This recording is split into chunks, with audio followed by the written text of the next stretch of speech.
The air in Mr. Abernathy's office at the Farmers' Trust and Savings was thick with the ghosts of old cigars and the faint, sweet smell of his wife's potpourri. It was a smell Eleanor Vance would forever associate with the end of her world.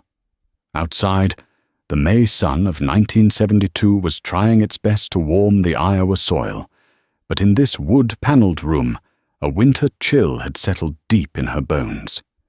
It had only been 3 weeks since they'd lowered Frank into the ground, his heart giving out at 48, right in the middle of turning over the South 80. Abernathy cleared his throat, a dry, rustling sound like corn husks skittering across a barn floor.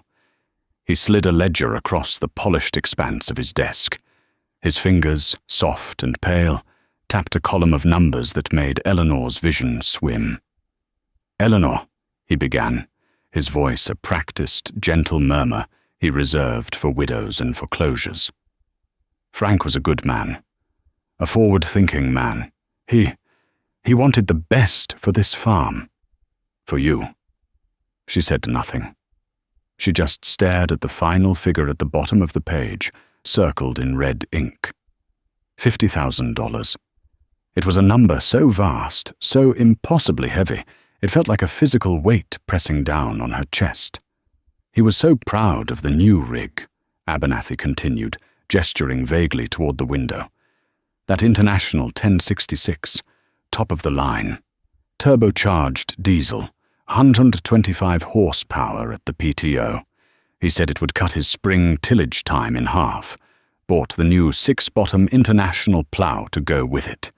He believed in expansion, Eleanor. In farming, bigger. It's the way of the future. The way of the future had killed her husband. The stress of it. The constant worry that gnawed at him, late at night, a worry he tried to hide from her. She'd seen the lights on in the machine shed, heard the pacing on the porch. He was chasing something, and now she knew what it was. The tail end of a bank loan that stretched out longer than the horizon. "The note is substantial," Abernathy said, finally getting to the point. 50,000 is, well, for a 320-acre operation, it's a considerable debt load, especially with the circumstances. He let the words hang in the air. Especially with you being a woman, alone. Now, the bank is prepared to be very understanding, he went on, leaning forward, a conspiratorial smile touching his lips. Bill Haskins from next door has already made an inquiry, a very generous one. He'd take the land, the new equipment. He'd assume the note and give you enough to get a nice little place in town. You wouldn't have to worry about a thing. Eleanor felt a slow burn start in her stomach. Bill Haskins, with his new John Deere 4430 and his condescending advice offered over the fence line. He'd been circling their farm like a coyote for years. Frank had called him a checkbook farmer. She looked down at her hands, resting in her lap. They were not soft hands like Mr. Abernathy's. The knuckles were calloused from a lifetime of gardening, canning, helping Frank wrestle with machinery, and gripping the wheel of the grain truck during harvest. They were hands that knew work. "No," she said. The word was quiet, but it landed in the silent office with the force of a dropped anvil. Abernathy blinked. "Eleanor, you have to be realistic. Running a farm this size, it's not a one-person job. It's certainly not."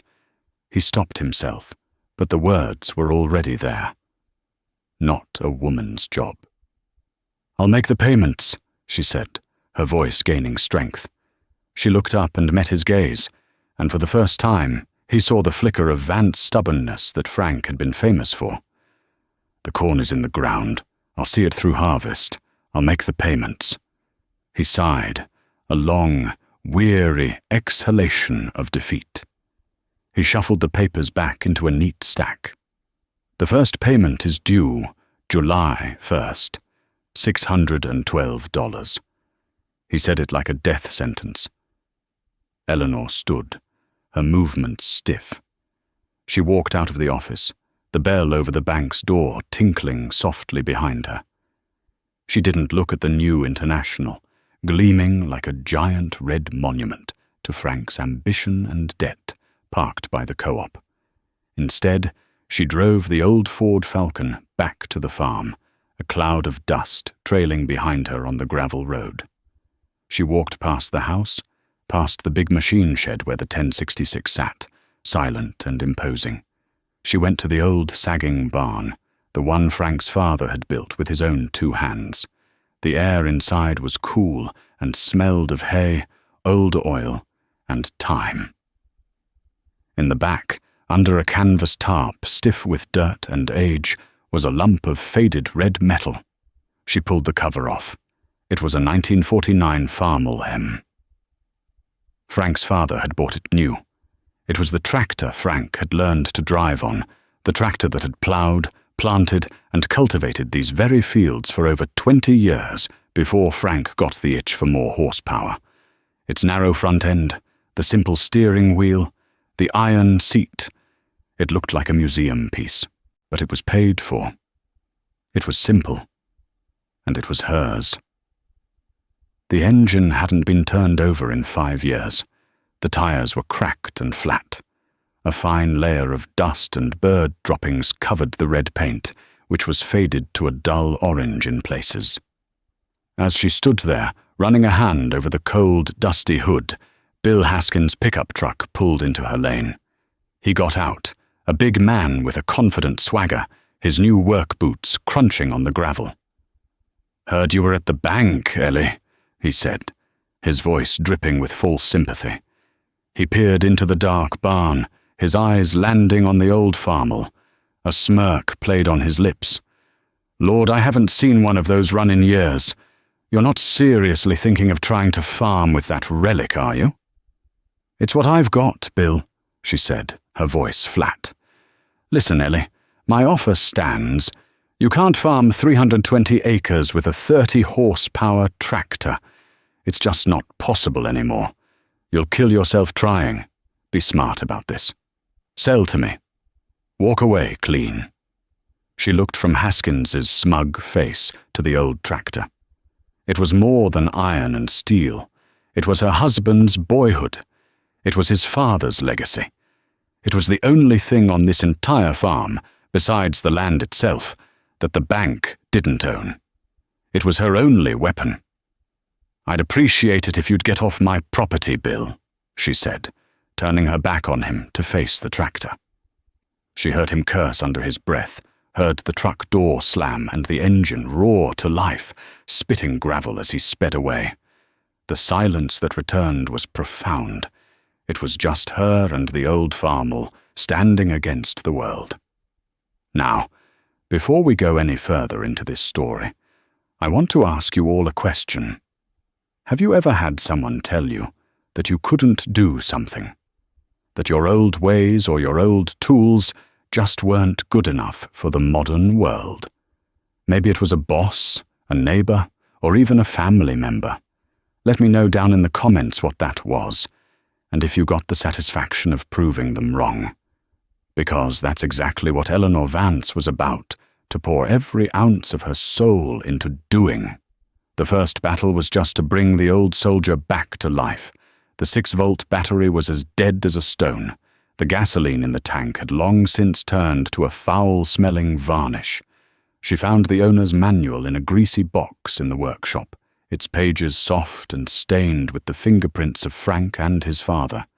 She read it by the light of a bare bulb, memorizing diagrams, tracing the fuel lines and ignition system with her finger. The next morning, she started. She put a bucket under the carburetor and opened the petcock. A thick, syrupy stream of amber liquid trickled out. It took an hour to drain. Then, she took a wrench to the sediment bowl, a glass cup designed to trap water and rust. It was caked with a reddish-brown sludge. She cleaned it meticulously with a rag and some fresh gasoline, the fumes making her head swim. Next were the spark plugs. The manual specified Champion D16 ones. The ones in the engine were black with carbon. She pulled them, cleaned the tips with a wire brush, and checked the gap with a feeler gauge she found in Frank's toolbox. Her knuckles were scraped and raw by the time she was done. The battery was the biggest problem. A new 6-volt wasn't something you could just pick up at the auto parts store anymore. She called Gus Miller, a semi-retired mechanic in town who still worked on the old machines. "A Farmall M, you say?" His crackly voice came over the phone. "Haven't laid hands on one of those in a decade. Batteries shot, you say? Well, you'll have to pull start it then. You got another tractor?" "No," Eleanor said. There was a long pause. "Well, hell, all right, I'll come out, but I'm not promising anything." Gus showed up an hour later in a beat-up Chevy pickup, a toolbox rattling in the bed. He was a small, wiry man, with oil permanently etched into the lines of his hands. He looked the Farmall over with a critical eye, grunting to himself. He showed her how to check the points under the distributor cap, filing them clean with a tiny metal file. He had her fill the tank with fresh gas and a little bit of Marvel mystery oil. "All right, here's the tricky part," he said, pointing to the crank on the front of the tractor. "I'm too old to be breaking my arm on one of these. We're going to have to pull it." He explained the procedure. They'd hitch his truck to the tractor's drawbar with a heavy chain. He'd pull her down the lane. She'd put the tractor in its highest gear, 5th, with the ignition on and the clutch pushed in. When they got up to speed, she was to let the clutch out, fast. The first try, the rear wheels just skidded on the gravel, the engine giving a pathetic groan. "You gotta pop it," Gus yelled out his window. "Don't be shy with it." They went back to the barn and tried again. This time, as they neared the end of the long lane, Eleanor took a deep breath and stomped her foot off the clutch. The tractor bucked violently. The engine coughed, sputtered, and then a cloud of black smoke erupted from the exhaust stack. It was followed by a hesitant, uneven rhythm. Pop, pop, pop, pop. It wasn't a smooth roar like Haskins' John Deere. It was a clumsy, rugged, determined sound. The sound of life. Gus stopped the truck, and Eleanor quickly pushed in the clutch and shifted to neutral. The engine kept running, settling into a loping idle. The smell of burning oil and rich exhaust filled the air. She felt a surge of triumph so fierce it almost brought her to her knees. Gus walked back, a rare smile on his face. "Well, I'll be damned. She runs." The victory was short-lived. The real work was just beginning. She had Frank's father's old 3-bottom plough. Hooking it up was a wrestling match of steel and grease. Ploughing was an exercise in patience. The Farmall M, for all its heart, was slow. It took her an entire day to plough a 20-acre field that Haskins, on his new International, would have finished before his morning coffee break. She could see him across the way, his new machine carving through the earth effortlessly, the diesel engine's turbo whining like a jet. He never waved. The gossip in town was merciless. At the co-op, at the diner, she heard the whispers. Poor Ellie. She's going to lose the place. A woman's got no business trying to run a farm alone. One afternoon, a loud crack echoed from behind her. The tractor lurched. She looked back to see one of the ploughshares, the curved steel blades that cut the earth, had snapped clean off on a hidden rock. It was a catastrophic failure. The part was obsolete. She unhitched the plough and drove the Farmall into town, a journey that took over an hour. She went to the main implement dealer, a gleaming new building with John Deere green and case orange everywhere. A young salesman in a polo shirt just laughed when she asked for a ploughshare for a 1940s-era plough. "Ma'am, we don't carry parts for antiques," he said, gesturing to the new equipment. "Maybe it's time for an upgrade?" Dejected, she went to Gus Miller's cluttered old shop on the edge of town. He was welding a cracked fender. He listened to her story, then wiped his hands on a rag. "Folks forget where they came from," he grumbled. "That young fella's daddy probably farmed with a rig just like yours. Come on, I might have something in the boneyard." He led her out back to a field of rusting iron carcasses, dead tractors, combines and ploughs slowly being reclaimed by weeds and weather. After 10 minutes of searching, he pointed. There. That's an old IHC Little Genius plough, same series as yours. The shares should fit. It took another hour with a can of penetrating oil and a massive wrench, but they managed to break the rusty bolts loose. Gus wouldn't take any money for it.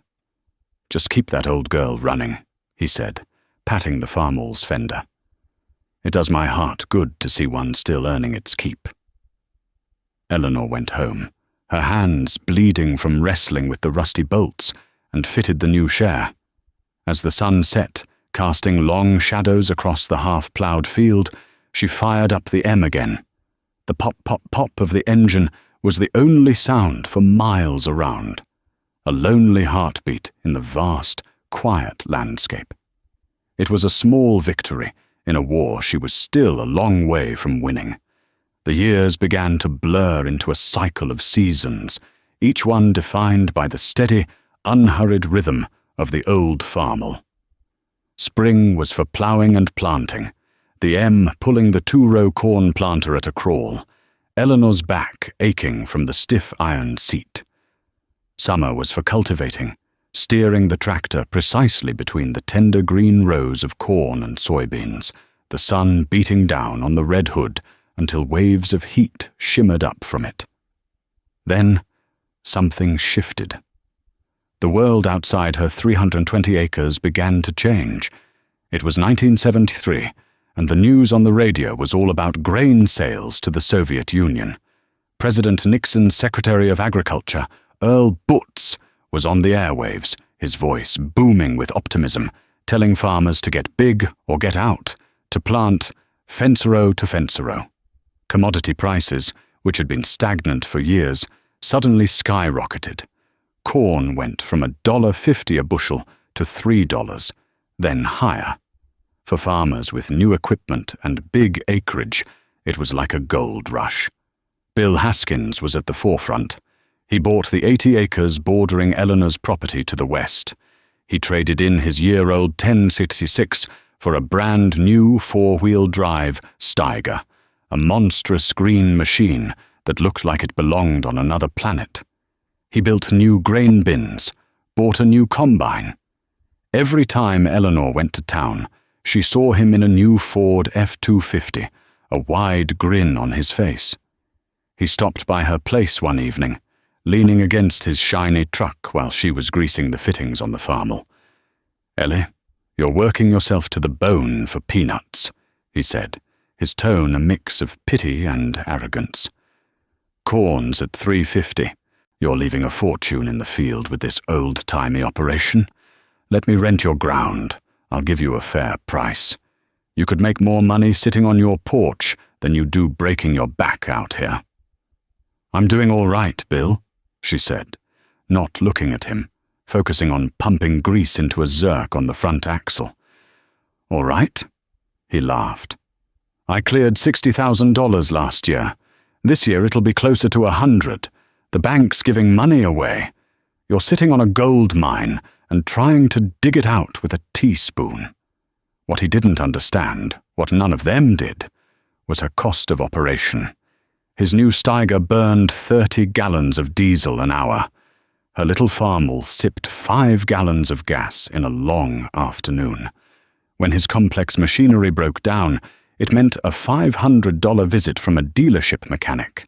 When her M broke down, it meant a trip to Gus's boneyard and an afternoon with a wrench. Her yields were lower, her pace was slower, but almost every dollar she earned was hers.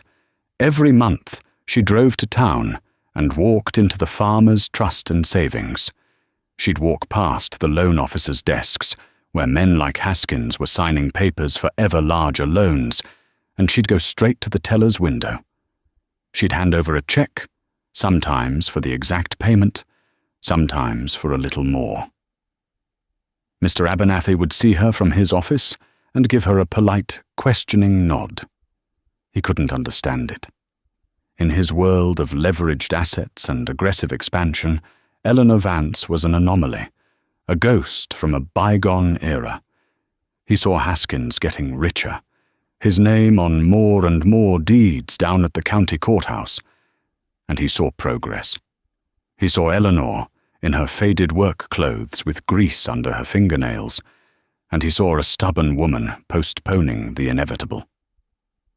By the harvest of 1974, she had the rhythm down. She used Frank's old Alice Chalmers all-crop 60 pull-type combine, another relic that most farmers had sent to the scrapyard years ago. It was slow, dusty, and prone to breakdowns, but she learned its quirks. She learned to listen for the change in sound that meant a belt was slipping, to feel the vibration that meant a bearing was about to go. The work was grueling. It was lonely.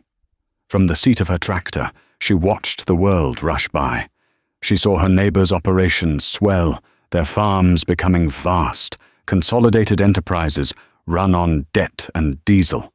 They saw her as a failure, a curiosity, the poor widow who was too stubborn to admit defeat.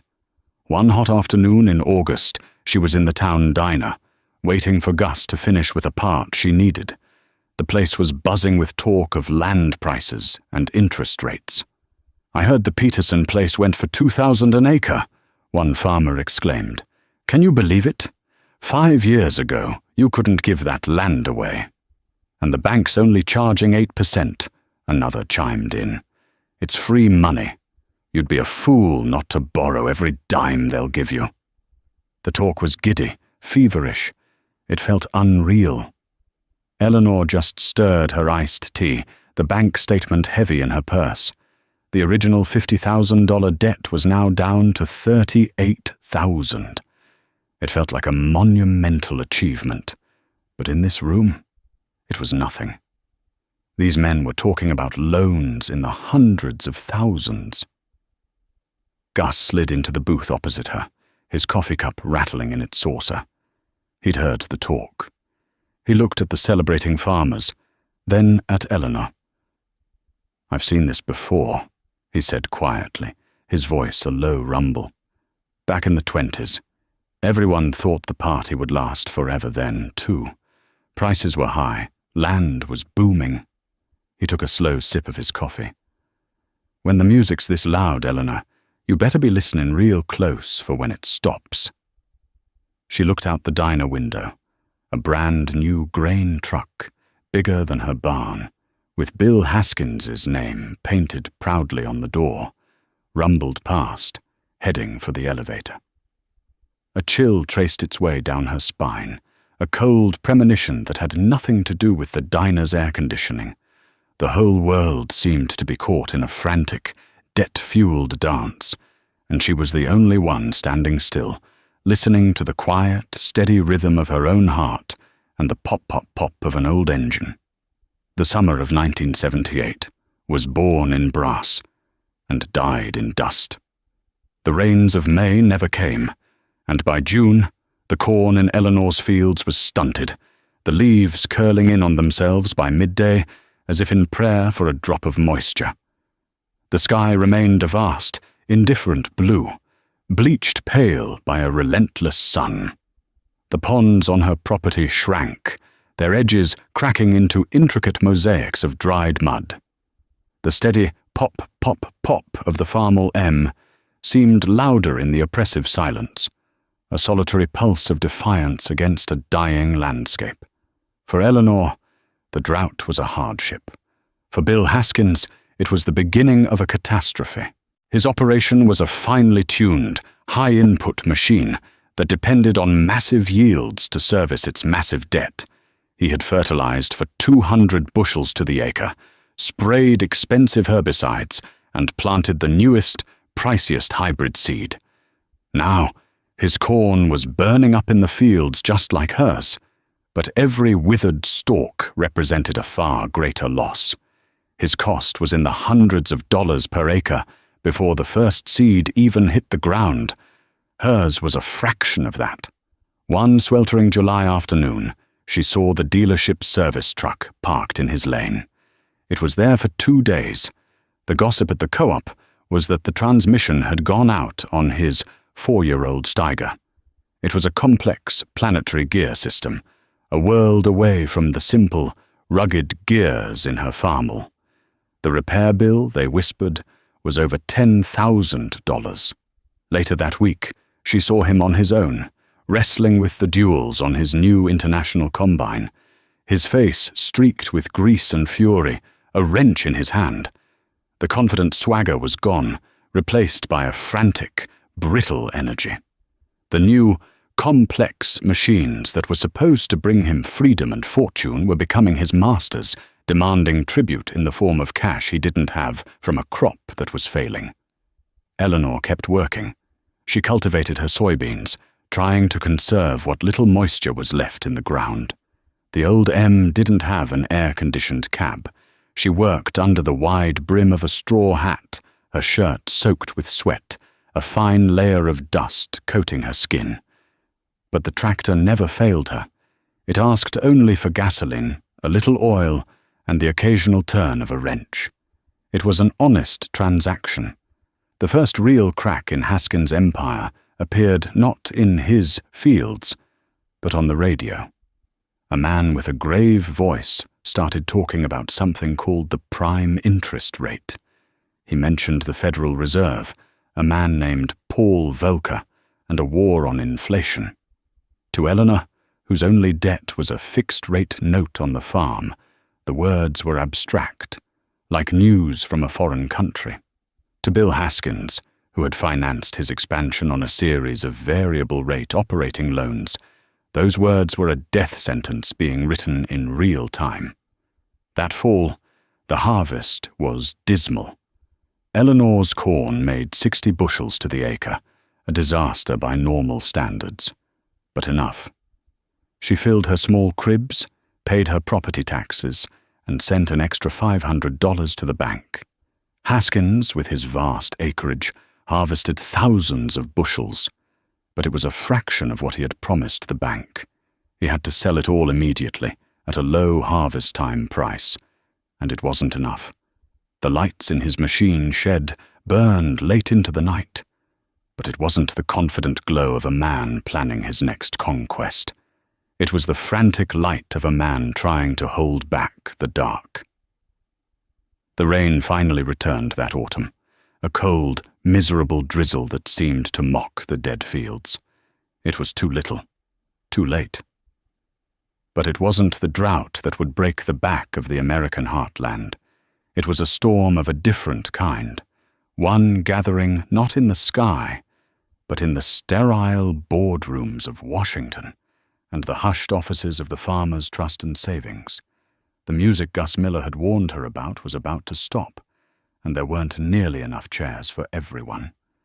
The new decade arrived not with a bang, but with a tightening vice.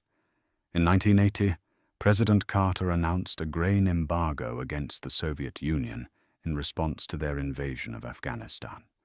The bottom fell out of the commodities market overnight. Corn prices, which had been the foundation of the boom, collapsed. At the same time, the Federal Reserve's war on inflation sent interest rates soaring to levels not seen in living memory. 12%, 15%, 18%. For farmers like Bill Haskins, whose operating notes were tied to the prime rate, it was like being bled dry. A loan that cost him 8% interest a few years ago now demanded 20%. The math no longer worked. It was impossible. The mood in town turned grim. The giddy talk of land prices was replaced by hushed, fearful conversations about foreclosures. The gleaming new pickups started to look dusty and neglected. The John Deere dealer laid off half its mechanics. Mr. Abernathy at the bank, once a portly, smiling man, now looked gaunt and haunted. His office, which had once seemed a place of boundless optimism, now felt like a funeral parlor. He was presiding over the disassembly of his own community, one foreclosure at a time. Eleanor kept to her routine. Plow, plant, cultivate, harvest. The pop, pop, pop of the Farmall M was a sound of constancy, in a world that had lost its mind. Her debt was small now, the finish line in sight. She scrimped and saved, mending her own clothes, canning everything from her garden, living the way her parents had during the Great Depression. She was an island of solvency in a sea of red ink. One crisp October morning in 1982, she drove the old Ford Falcon into town. In her purse was an envelope containing a check for $684.22. She walked into the bank. The silence was heavy. She saw a young couple she knew, the Petersons, sitting in front of a loan officer's desk, the wife openly weeping. Eleanor averted her eyes and walked to the teller. She slid the check under the window. It was her final payment. The teller, a young woman who usually had a ready smile, processed it without a word, her face a mask of professional sorrow. She took out a heavy rubber stamp, inked it, and with a solid, definitive thud, stamped the loan document. Paid in full. She slid the papers back to Eleanor. For a moment, Eleanor just stared at the words. $50,000. 10 years of her life. A decade of sweat, grease, and loneliness, all distilled into that single, beautiful, violent red stamp. She felt not a surge of triumph, but a profound, bone-deep sense of relief, as if a mountain had been lifted from her shoulders. As she turned to leave, Mr. Abernathy stepped out of his office. He looked a decade older than he had 10 years ago. "Eleanor," he said, his voice raspy. He gestured for her to come into his office. She followed, sitting in the same chair where she had received her life's worst news. He sat behind his desk, but he didn't look at the papers. He looked at her, really looked at her, for the first time. "I owe you an apology," he said, the words coming out with difficulty. "I told you to sell. I told you that you couldn't make it. I told you the old ways were finished." He shook his head slowly. "I was wrong. All of us were. We thought wealth was about getting bigger, borrowing more, chasing the horizon. We built these beautiful, gleaming houses of cards." He gestured vaguely toward the window, toward the town, the surrounding country. "And now the wind is blowing." He looked down at his soft, pale hands. "Bill Haskins is coming in this afternoon.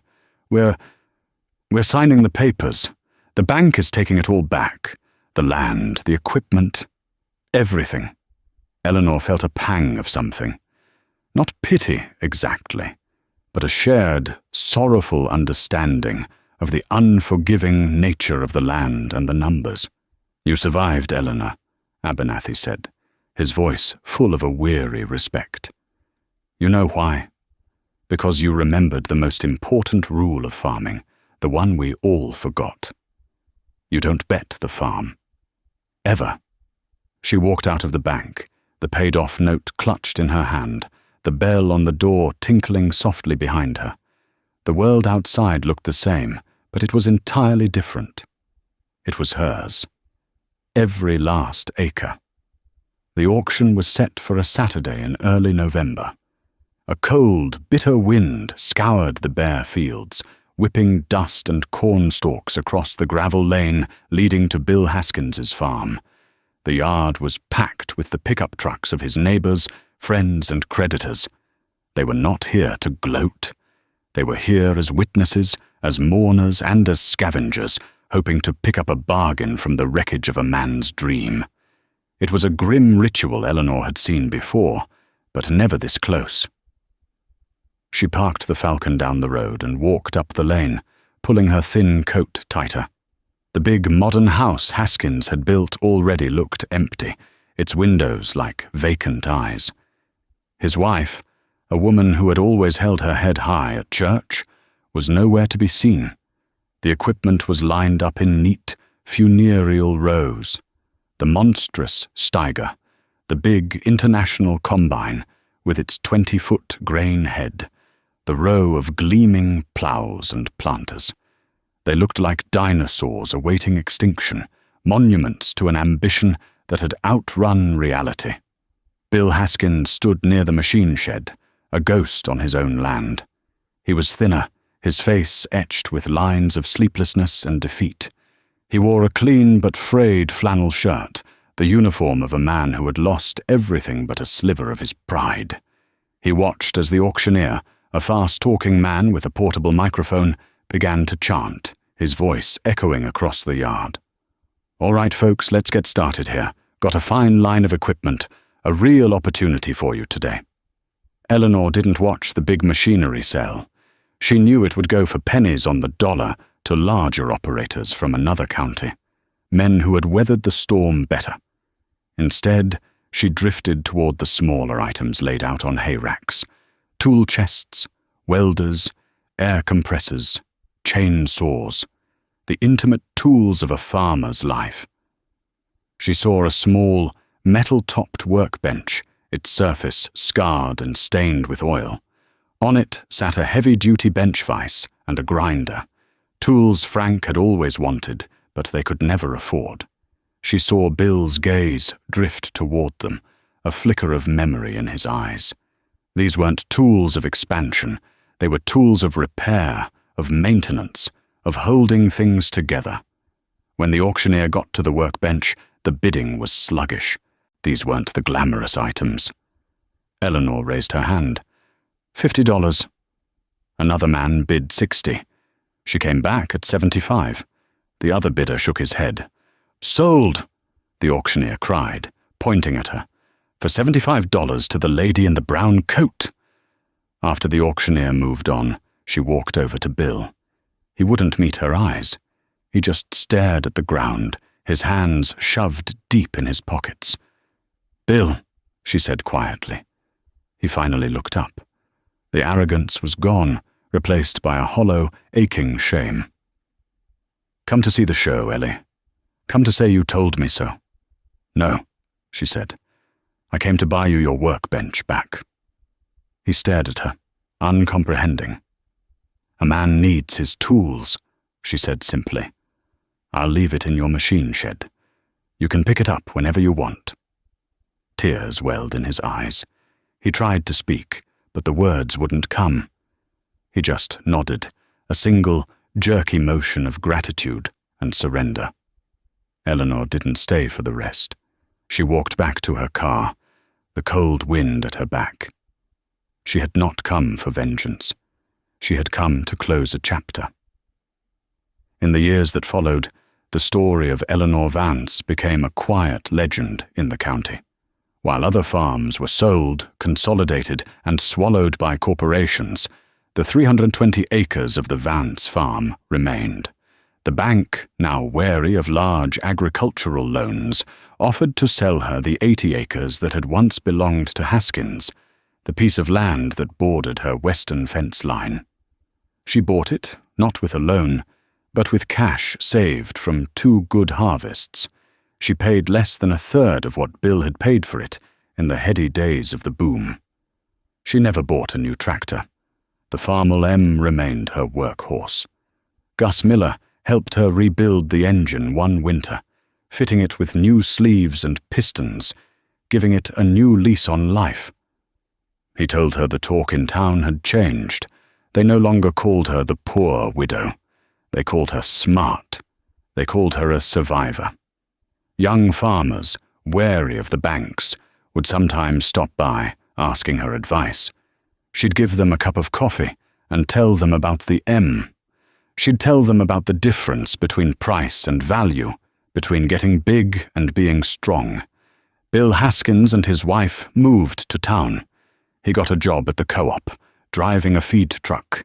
He was a quieter, humbler man. Every now and then, he would drive past Eleanor's place and see the old red tractor in the field, and he would give a slow, respectful nod. One warm spring evening, years later, Eleanor's grandson, a boy of 16 with her late husband's eyes, was helping her in the machine shed. He was looking at the Farmall M, its red paint now faded to a soft patina, its iron seat worn smooth by time and work. "Grandma," he asked. "Why didn't you ever get a bigger tractor? One with a cab and a radio?" Eleanor picked up a grease gun, its handle cool and familiar in her hand. She walked over to the old machine and pointed to a zerk fitting on the front axle. "Because this one," she said, her voice soft but sure, "taught me the most important lesson there is. It's not about how fast you go, or how much ground you can cover in a day." She looked from the tractor to the boy, her gaze clear and steady.